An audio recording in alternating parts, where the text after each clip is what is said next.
Préparez-vous, car ce que je vais vous révéler dépasse tout ce que vous avez pu entendre jusqu'ici. Tandis que la scène géopolitique européenne bascule sous le poids des décisions impulsives de certains dirigeants, un autre acteur se lève lucide et implacable, Viktor Orban. Alors que Macron tente désespérément de jouer les stratèges sur l'échiquier international, le Premier ministre hongrois lui choisit la clarté et le bon sens. Dans une Europe en perte de repères, c'est à l'Est que vient la voie de la raison. Orban, face à l'alliance bancale entre Paris et Kiev, n'a pas hésité à dénoncer le double jeu des élites bruxelloises. Pendant que Macron multiplie les gestes symboliques sans impact réel, la Hongrie trace une ligne rouge, celle de la souveraineté de la prudence et de la protection des intérêts nationaux. Alors que les fondements de l'Union européenne vacillent sous les décisions irréfléchies de ses dirigeants, la réalité frappe de plein fouet les secteurs vitaux de la France. L'économie nationale déjà affaiblie par l'inflation et les taxes excessives doit maintenant composer avec une politique étrangère complètement déconnectée du peuple. Les industries, les agriculteurs et même les forces armées constatent avec stupeur que les milliards offerts à l'Ukraine n'ont jamais profité aux Français. Pire encore, cette fuite en avant orchestrée par Emmanuel Macron transforme chaque erreur diplomatique en bombe à retardement économique. Orban lui observe ce chaos avec froideur et lucidité, dénonçant l'aveuglement stratégique de ses homologues.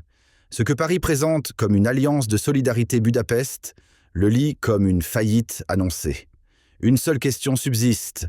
Macron agit-il par naïveté ou cache-t-il une autre intention derrière ces gestes spectaculaires? Restez bien avec moi jusqu'à la fin, car ce que je vais vous dévoiler concerne directement votre quotidien. Pendant que Macron se pavane devant les caméras en compagnie de Zelensky, la crise énergétique en France atteint un niveau critique. Tandis que des familles peinent à se chauffer ou à remplir leurs réservoirs, le président signe des engagements symboliques sans fondement concret, comme cette fameuse lettre d'intention pour livrer 100 avions Rafale à l'Ukraine. Ce geste vidé de toute faisabilité illustre parfaitement l'aveuglement d'un pouvoir déconnecté. Pendant ce temps, Orban refuse catégoriquement de céder à cette logique absurde. Il met les intérêts de ses citoyens avant ceux de l'OTAN ou de Bruxelles et ose le dire publiquement. C'est un contraste frappant avec Macron qui semble prêt à sacrifier l'énergie, les ressources et même la stabilité de son pays pour soigner son image internationale. En février 2025, un événement révélateur secoue la scène diplomatique européenne. La visite de Zelensky à Paris dégénère en opération de communication mal maîtrisée. Face aux caméras, Macron multiplie les promesses vides, notamment sur des livraisons militaires fantômes espérant redorer son blason terni. Mais ce théâtre médiatique ne trompe plus personne. Même au sein de son propre camp, les voix critiques se multiplient dénonçant un président plus soucieux de sa posture que du bien commun. Et c'est dans ce contexte que Viktor Orban, loin de suivre cette mise en scène grotesque, décide de boycotter la réunion. Il refuse de cautionner une mascarade qui n'a d'autre but que de détourner l'attention des Français. Résultat, alors que Paris se ridiculise sur la scène internationale, Budapest gagne en crédibilité. Une inversion spectaculaire des rôles que les médias dominants tentent de minimiser en vain. Ce qui se joue en ce moment n'est pas un simple désaccord diplomatique, mais une fracture idéologique majeure au sein du continent européen. Alors que la Hongrie assume pleinement ses positions souverainistes et refuse de financer une guerre interminable, la France, elle s'enfonce dans des engagements irréalisables. Macron promet des avions qu'on ne peut pas construire, des financements qu'on ne possède pas et des résultats qu'on ne verra jamais. Pendant ce temps, les usines tournent au ralenti, les caisses de l'État se vident et les Français doivent faire face à une pression fiscale étouffante. Orban, avec calme et fermeté, choisit de ne pas embarquer dans ce naufrage collectif.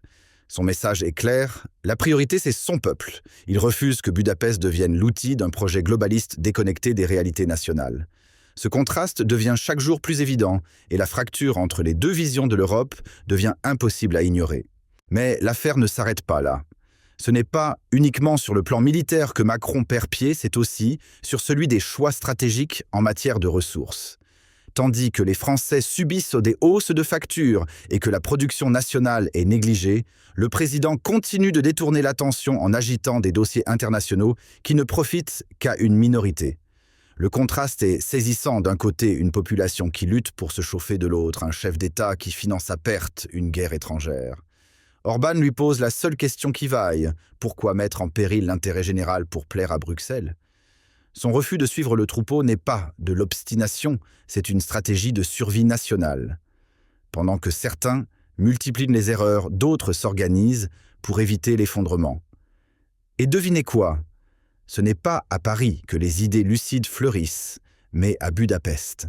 Au moment où les tensions montent entre les grandes puissances, certains pays prennent des décisions visionnaires.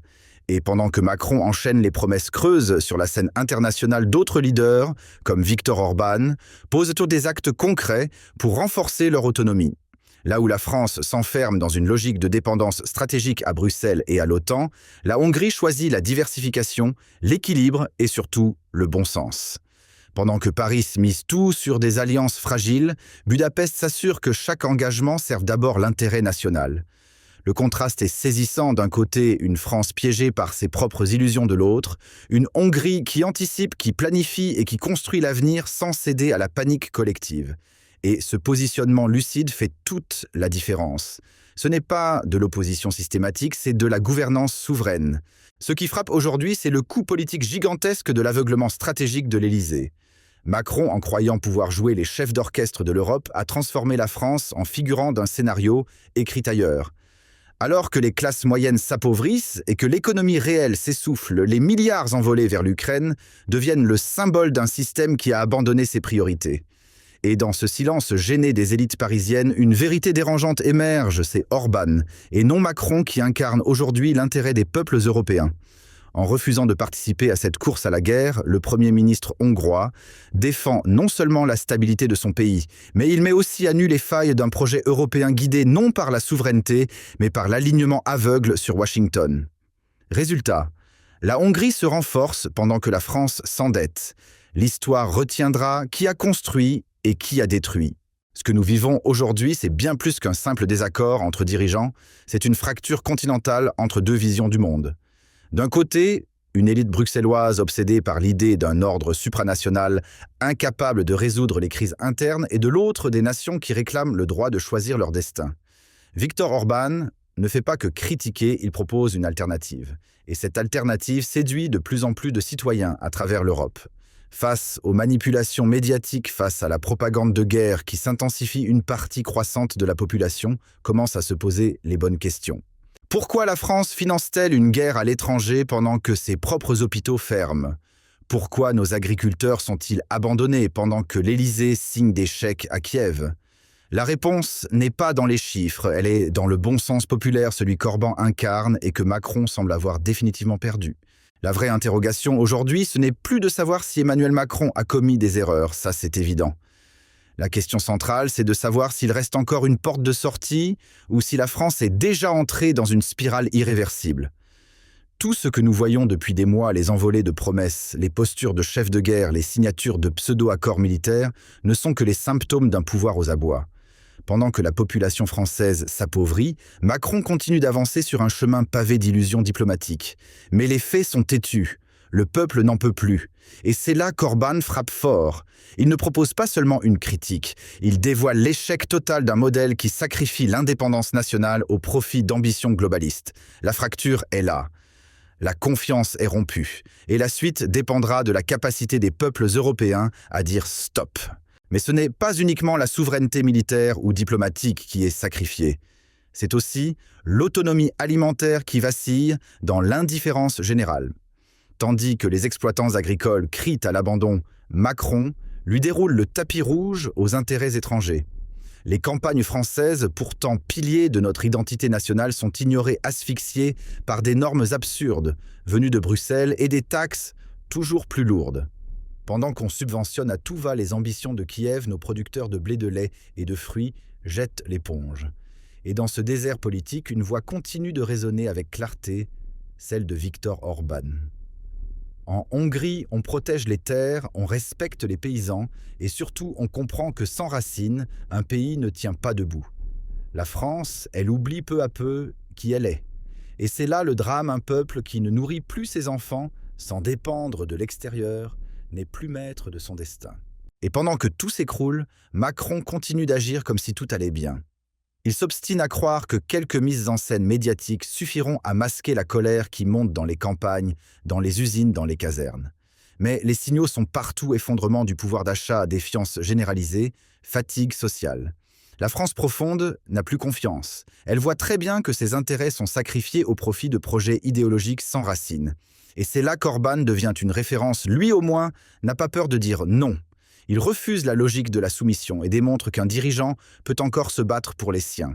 Pendant que Macron joue les visionnaires sans vision, Orban agit avec fermeté. Il rappelle que la souveraineté n'est pas un luxe mais une nécessité, et de plus en plus d'Européens ouvrent les yeux.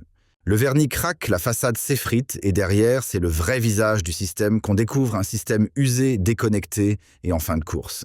Mais attention, car derrière les effets de manche de Macron se cache une mécanique bien plus inquiétante, celle de l'effondrement contrôlé.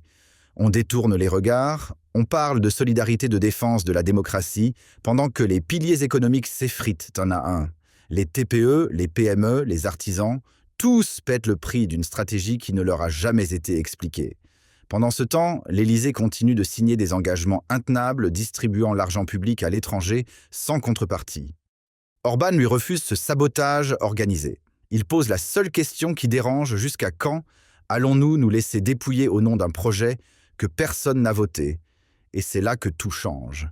Ce que certains qualifiaient autrefois de populisme devient aujourd'hui une réponse rationnelle face au chaos planifié. Macron pensait contrôler le récit. Orban vient de lui reprendre le micro et l'Europe commence à l'écouter. Sur le terrain, les conséquences sont dramatiques.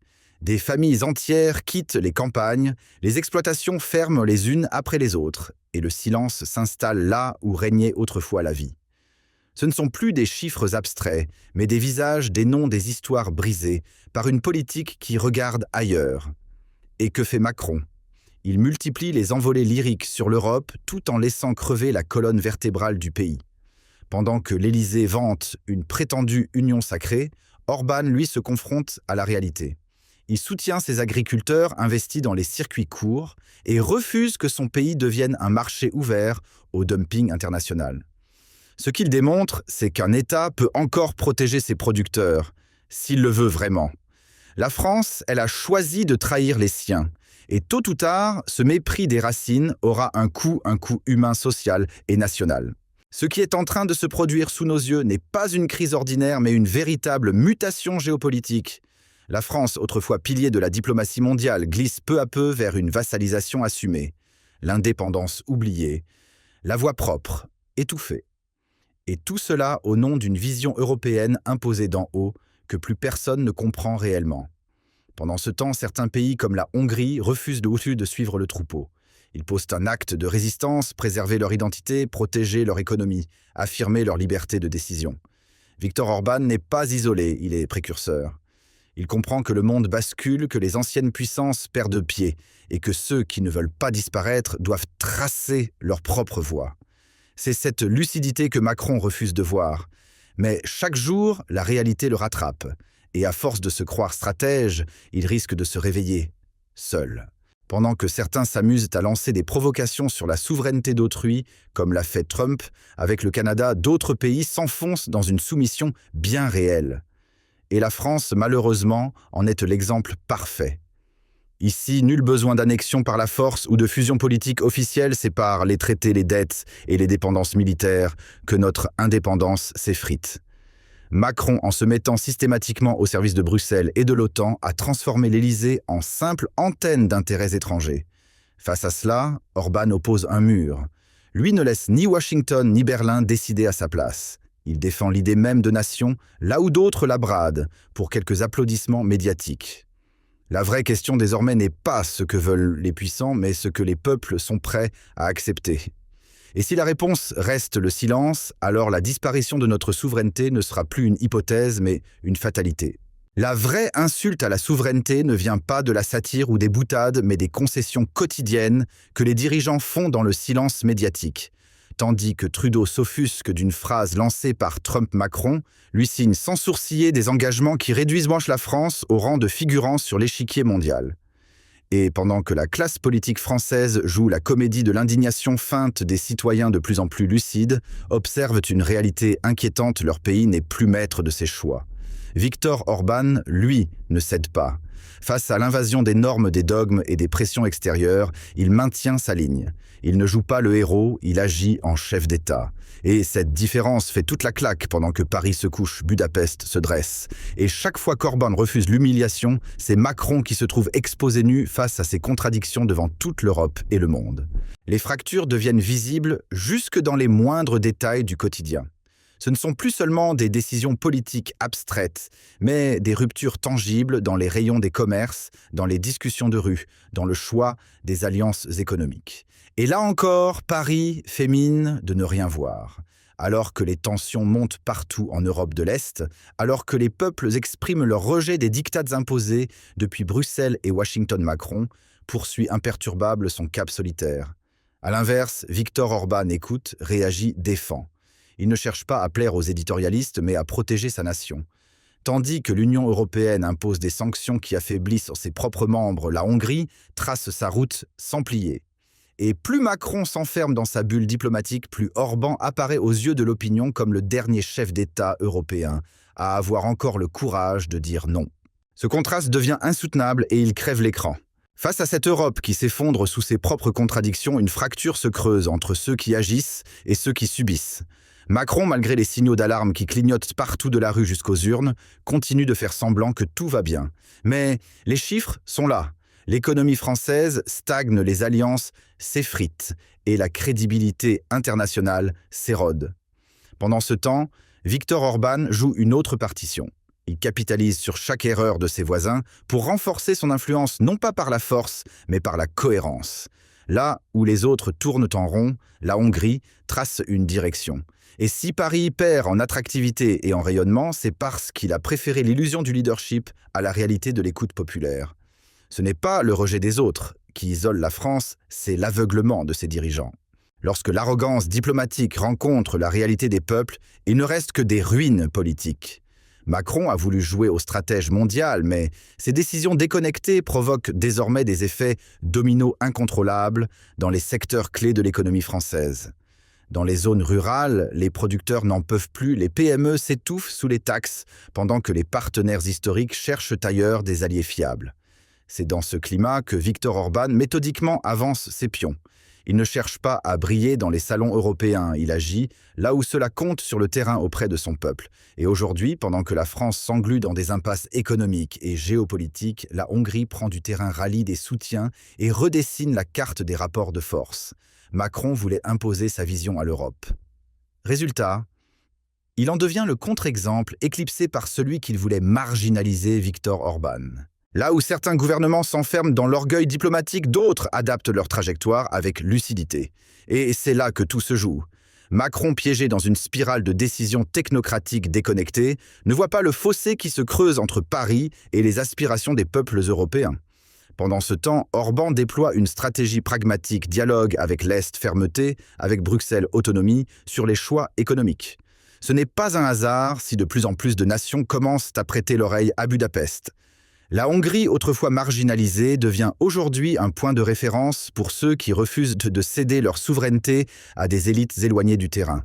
Et dans cette recomposition des rapports de force, c'est Macron qui perd du terrain, sans même s'en rendre compte.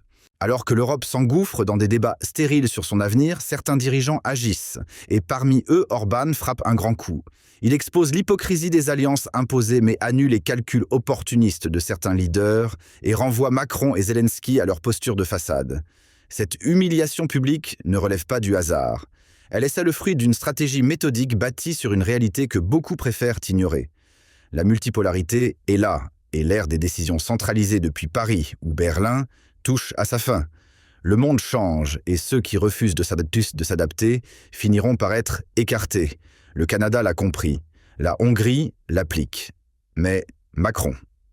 Il persiste à croire qu'un discours suffit à masquer l'échec. Dans les sommets européens comme à l'OTAN, une fracture s'installe lentement mais sûrement. Là où certains dirigeants récitent les dogmes dictés par Washington, d'autres appellent à une autonomie retrouvée. Et devinez qui ose prendre la parole.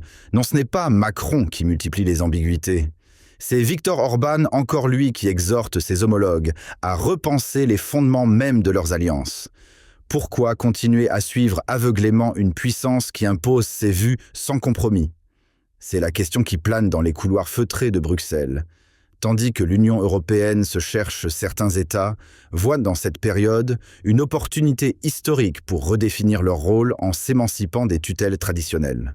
Car au fond, derrière les gestes politiques et les discours officiels, c'est une bataille bien plus vaste qui se joue, celle du leadership mondial.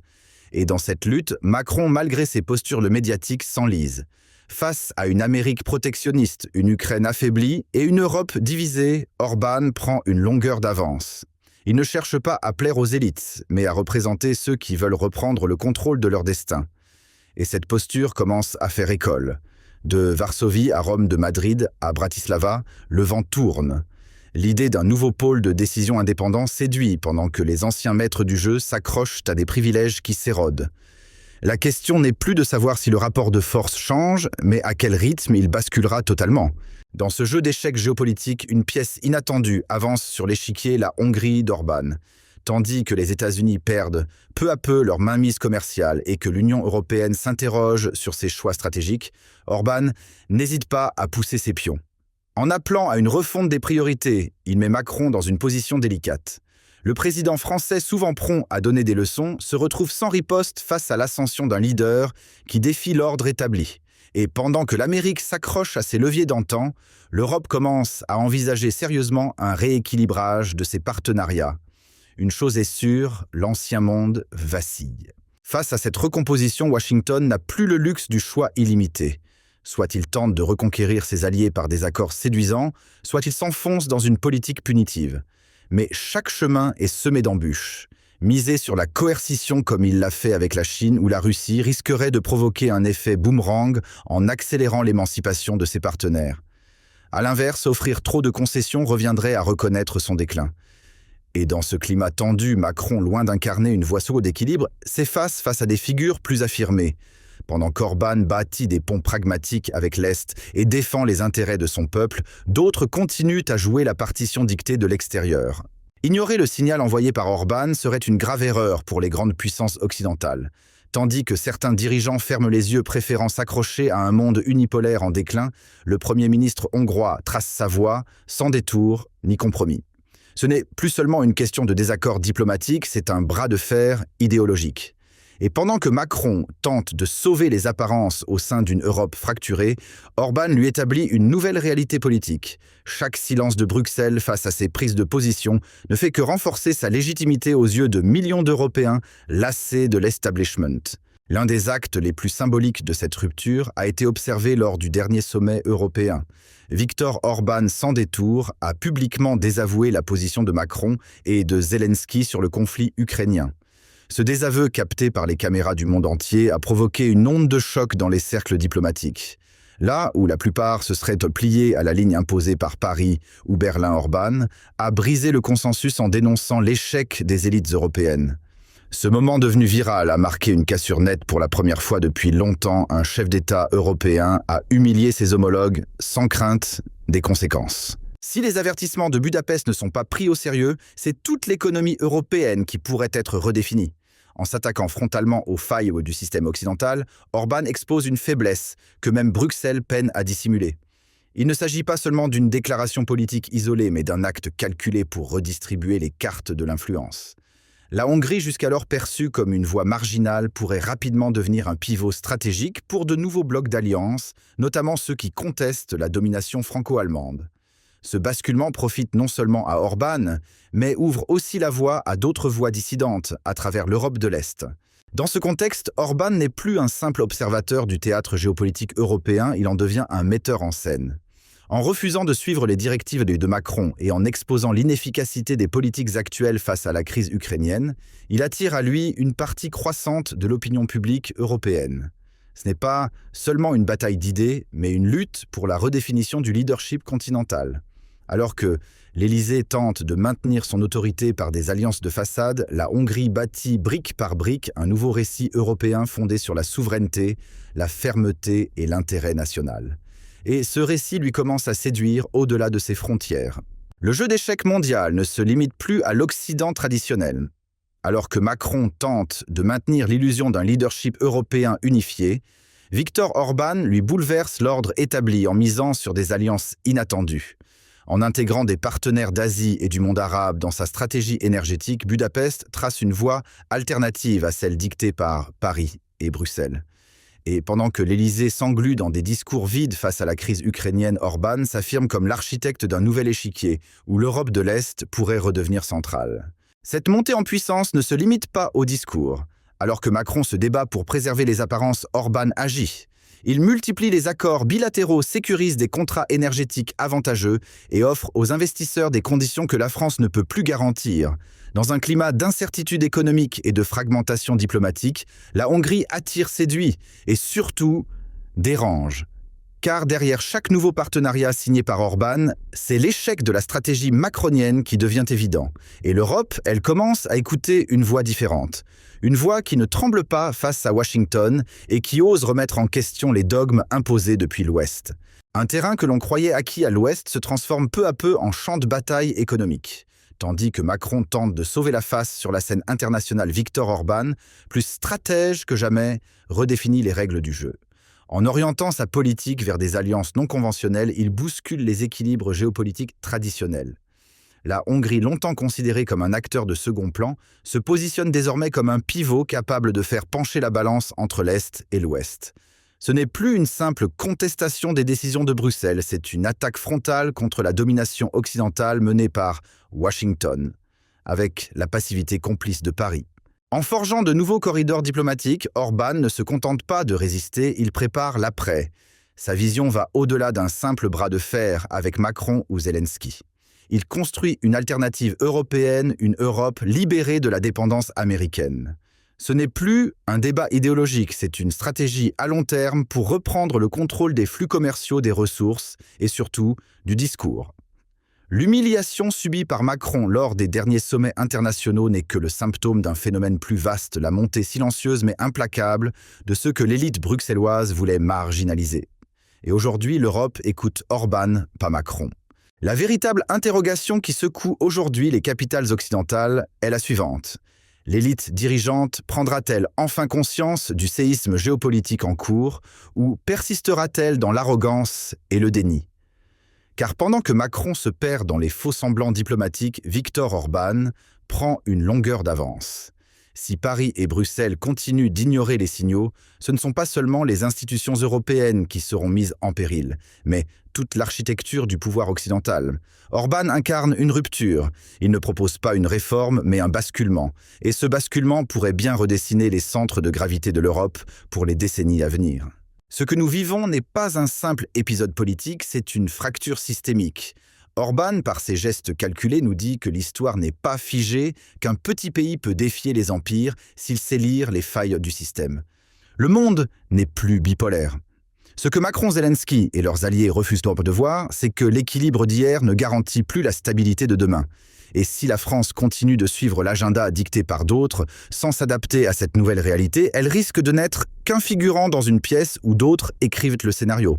Si vous partagez cette vision sans filtre, appuyez sur ce bouton « J'aime » et abonnez-vous pour ne rater aucune révélation. Dites-nous en commentaire, Macron est-il déjà dépassé ? Et Orban est-il le nouvel homme fort de l'Europe ? Merci d'avoir été avec nous jusqu'à la fin. On se retrouve très bientôt pour une nouvelle analyse percutante ici sur Arbren.